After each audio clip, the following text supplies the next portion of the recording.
Muito bem, bom dia, você está comigo em mais um momento juntos, mais uma aula, mais uma construção de saber, e eu quero te falar que você precisa se concentrar, assistir, participar, ativar os seus neurônios a cada dia.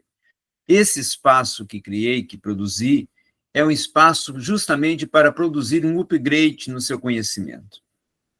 Não só no âmbito teológico, mas também em todas as áreas das ciências humanas que dialogam com a teologia. Por isso eu coloquei no transitar, porque é um transitar que envolve a interdisciplinaridade e a transdisciplinaridade. Então, com isso, você vai alcançar uma visão de mundo muito maior, uma visão pedagógica, didática muito maior, um crescimento, uma absorção de conteúdos muito ampla.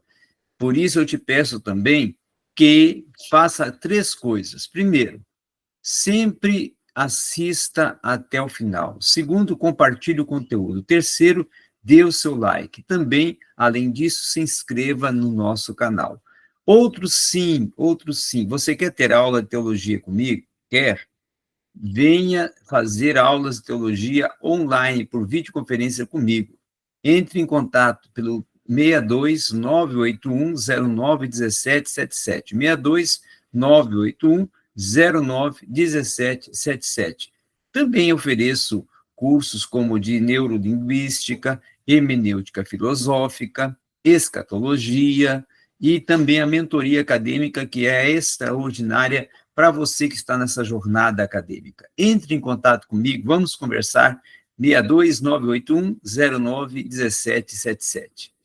Hoje, vou tratar rapidamente com vocês um assunto de grande importância, que eu gostaria que você estivesse atento e também viesse a comentar. O conhecimento religioso e as suas implicações epistemológicas é o que nós estaremos tratando neste momento aqui com você. Quando tratamos de conhecimento religioso, primeiramente nós temos que falar do que vem a ser a religião. O que a filosofia da teologia, a teologia é considerar também a religião.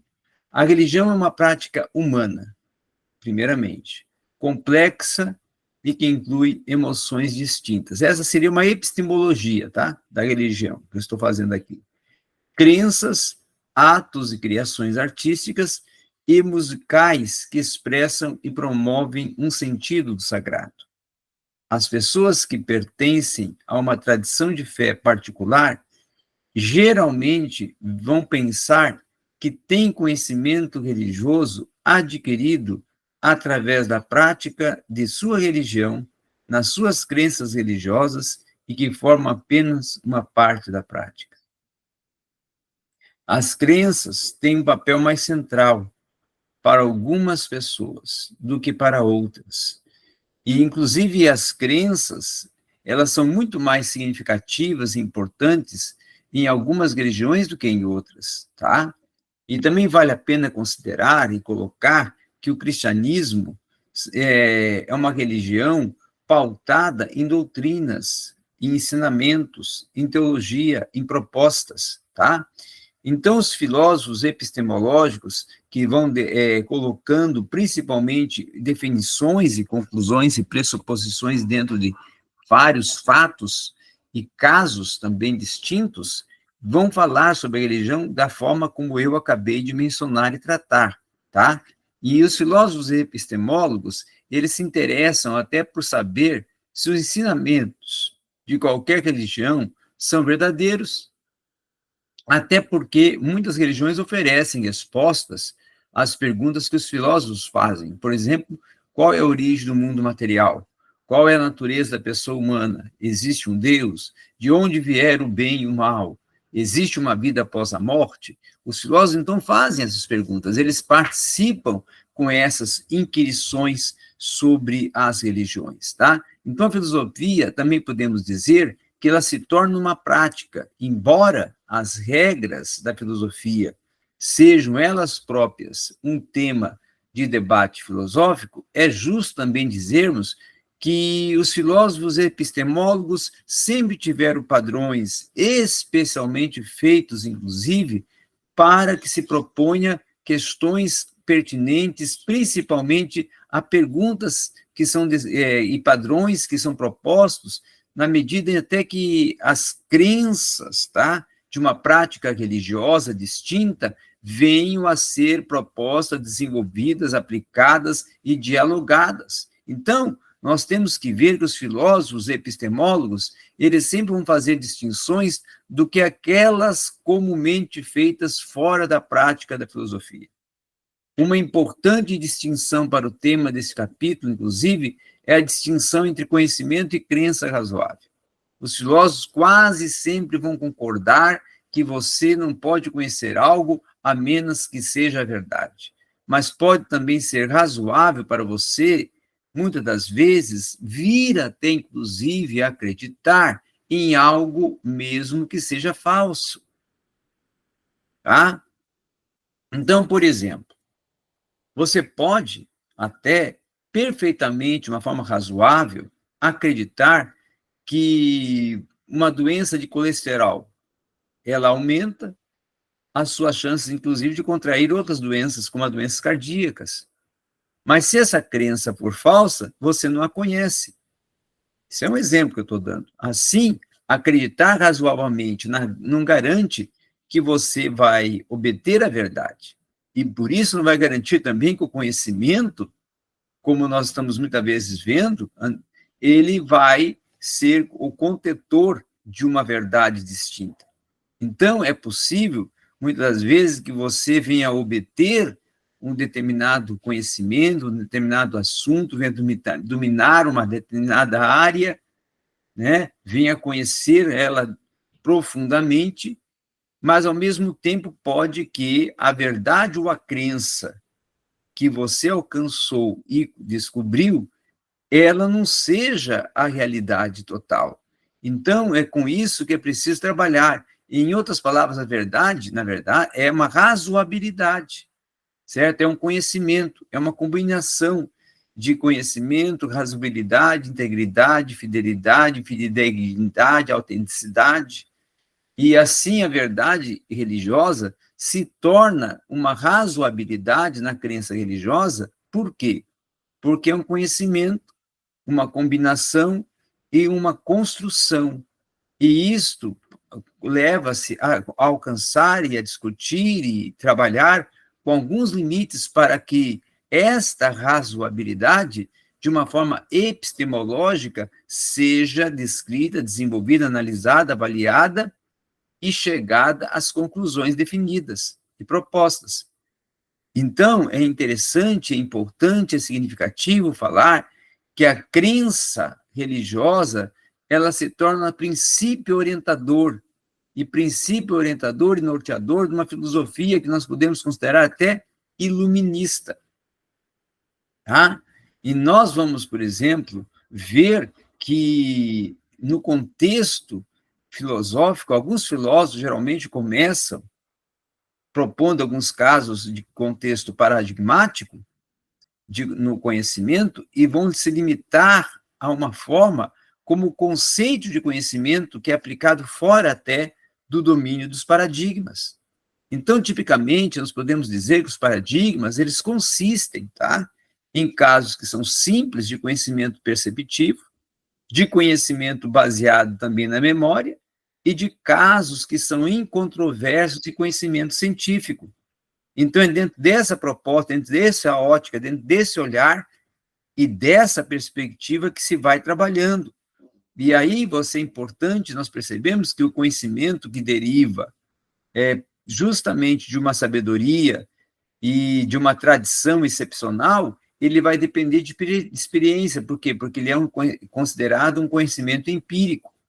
E há razões, inclusive, para que as filosofias contemporâneas, ainda lidas como um projeto moderno, mesmo até que, denunciando a sua crise, como vemos nos trabalhos de Hegel, Marx, Husserl, Heidegger, uma dessas razões vem a ser a herança de atitudes e princípios que são limitadores e severamente presos a fontes de conhecimento em que nós confiamos e que estabelecem-se em normas para a correta relação entre as crenças que aceitamos como sendo essas razoáveis.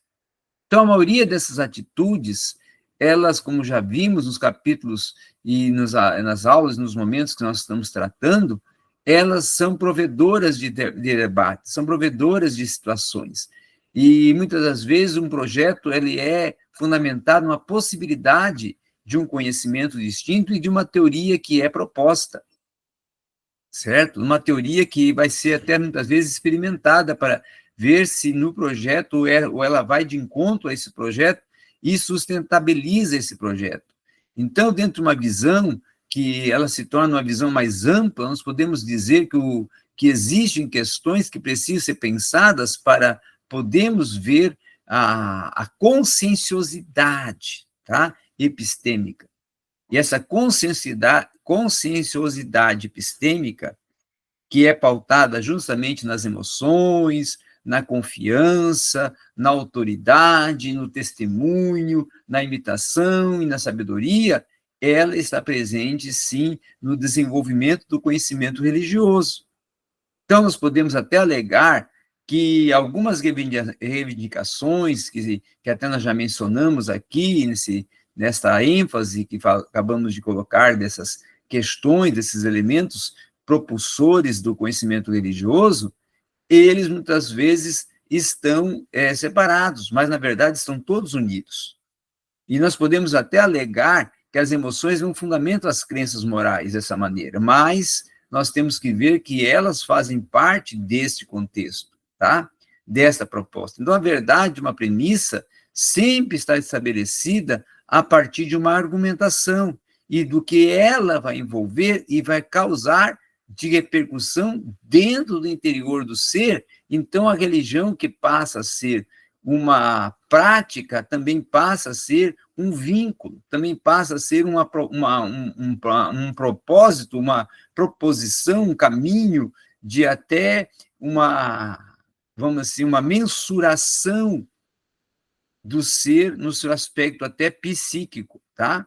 E é isso que é preciso se trabalhar, pensar, e que a própria epistemologia vai propor, estudar e discutir para poder formar o seu conceito, formar a sua distinção e formar o que ela considera de correto, de certo, de indicativo e de real e verdadeiro dentro do processo do conhecimento, da percepção, da religiosidade, da prática religiosa, do conhecimento religioso, do sagrado, e que tudo vai envolver um processo que é gradativo, mas também é sistemático e também envolve o ser no seu interior e nas suas emoções, nas suas sensações, nos seus sentimentos, nas suas aspirações, e que tudo vai estar relacionado de uma forma que muitas vezes até se torna complexa, mas é um conjunto de fatores e elementos que levam a proporcionar-se o caminho, a sede, o interesse, a ansiedade, a busca para imergir-se e absorver-se desse conhecimento religioso. E é isso que nós precisamos compreender quando se trabalhamos ou viemos a trabalhar de uma forma mais efetiva com uma epistemologia, a doutrina do conhecimento, a ciência que estuda, ou a área da filosofia responsável por estudar o conhecimento, como ele é processado. Então, quando nós estamos estudando o conhecimento, como é processado esse conhecimento religioso, nós chegamos a essas deduções e conclusões, certo?